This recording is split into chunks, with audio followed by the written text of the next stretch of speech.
Good day, this is episode 1 of a brand new series about art books. I'm going to be focusing on this series, mainly video games, but I will do other geeky style art books. They're all going to be for some kind of properties, like I've got a couple for some manga, there's a Star Wars one ready to record at some point, but majority of them are going to be video game based. But before I cover this one, I thought I might as well give a brief introduction into this, what I'm kind of reviewing on.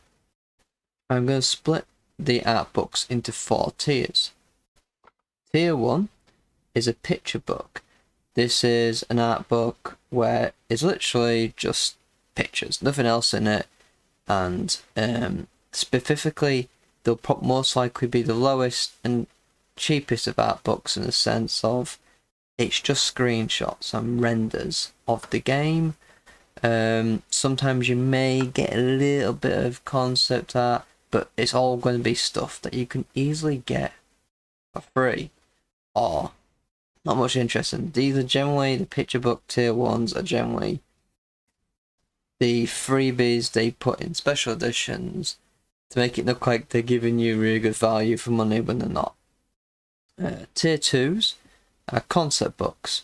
They're just like a picture book, except for it is concept art, or sometimes I will classify as a concept book if it is pictures but have been modified in such a way that you can't. Basically, it's a picture book, but the pictures aren't as easily obtainable. So there's a bit more of a purpose for it. You know, I mean, at the end of the day, picture books even have their place, but less so. So concept is so tier 2 is a slightly above tier 1. Tier 3 is what I'm calling a detailed concept book.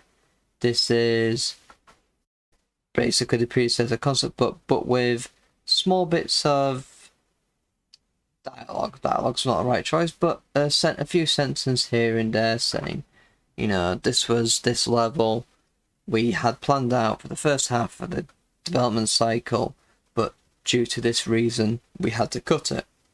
You know, it gives you a little bit of insight into behind the scenes of a game, which you don't normally get. It's not heavily detailed at tier 3, but it gives you enough insight. It gives you some insight. And tier 4, which is the granddaddy of art books for me, and that is a design book. And that is one where you get given, you know, detail. Sometimes it could be ones with a lot of text, and sometimes it could be ones with less text. But the idea behind them is it gives you a great scope of knowledge into how this game was made, why they made certain decisions. So you could have them. We had this, 10 different designs for this monster. We chose this one because the claws on this one made it impractical for this a thing. The head on this one made it look too much like this other thing, and we wanted to keep it separate from that, and so on and so forth. It gives you a nice bit background into the game development, but also you could use it as a way of helping your own kind of idea projects out, that detailed. So that's how I'm going to separate. I'm going to give them these categories, so I'm giving a bit more fairer into whether this specific type of art book or this type of one is good on its own merits in the style, rather than, oh well, this is a design book, obviously it's not the most fairest to compare it to a basic concept one. And one of the main focuses of why I'm doing this series is a few times I have bought some art books. So normally the art books are sealed in shops. You go, oh, I really like that game or whatever. I really like to see the art book, and you buy it, and then sometimes they're good, and sometimes you go, well, I just wasted my money there. And generally with art books, I find that shops are not willing to give you a refund once you've opened them, compared to a novel or a manga where I've gone, sorry mate, I accidentally picked up the wrong copy, can I trade it in?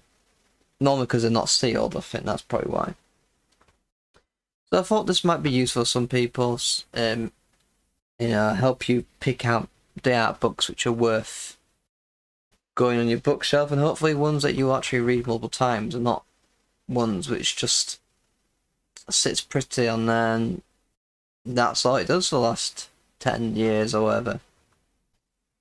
But with the intro out of the way, we'll start with the first book, which is this is somewhat of a how to put it, in between a tier 3 and a tier 4.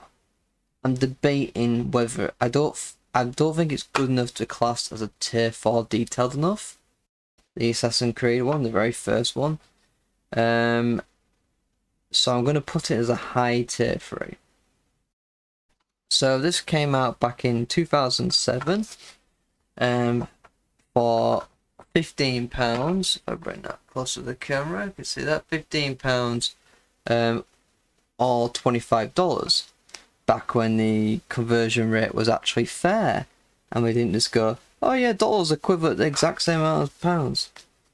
As you can probably tell, it's a bit bad, and that's because I've had it since then, and I actually took this into art back in high school, because they wanted us to do all this stuff, so they gave us the option to bring art books since I brought this in, and changed my art teacher's perspective on actual video game art, to the point where they actually were going to buy some video game art books for the school, for the art section, which I think I learned my mat there.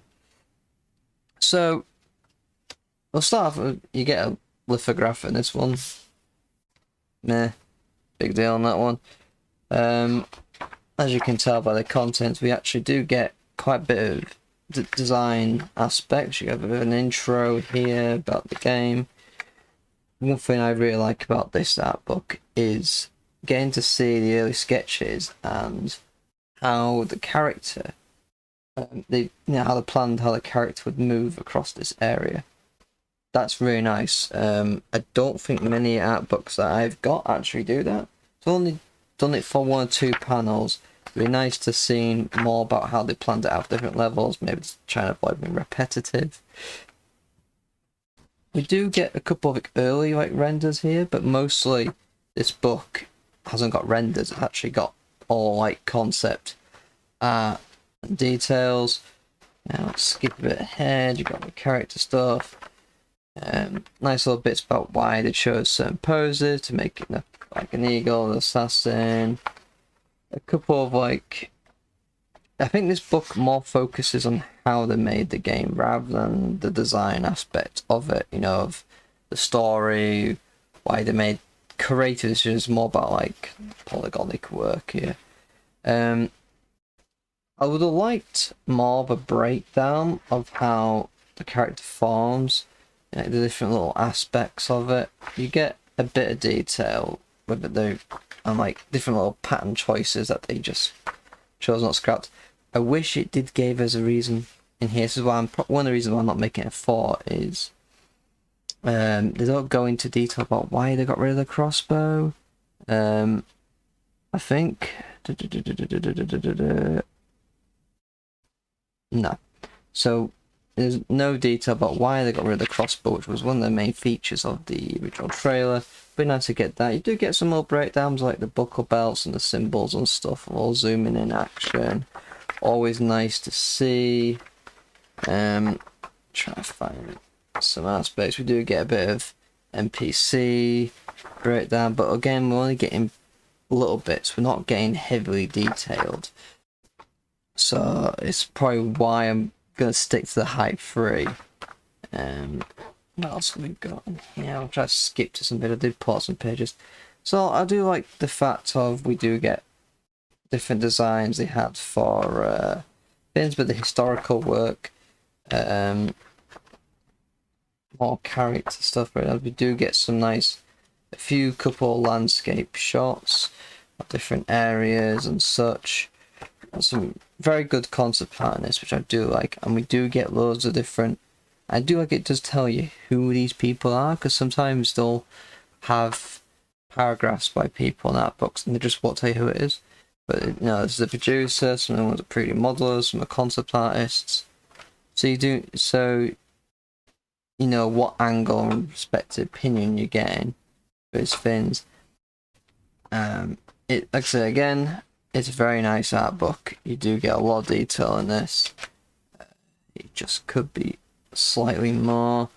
I do believe right at the back we do get a little bit of a breakdown about some of the fins they actually cut. Well, they actually got quite far into but cut.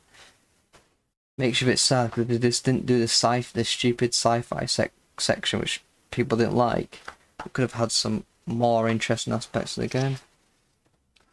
So that is the original Assassin's Creed book. I have had a look. It's still around about the same price as it was when it first came out. So I definitely would recommend this for any art book enthusiasts. You do get a nice bit of detail. You do get a bit of concept art, a bit of reason behind certain aspects about the historical bits there and stuff. I definitely rate this highly. You know, I used this quite a lot as a teenager, learning certain aspects of drawing. I remember using a lot of the assassin weapons as a way to do the 3D drawing when I hated 3D drawing.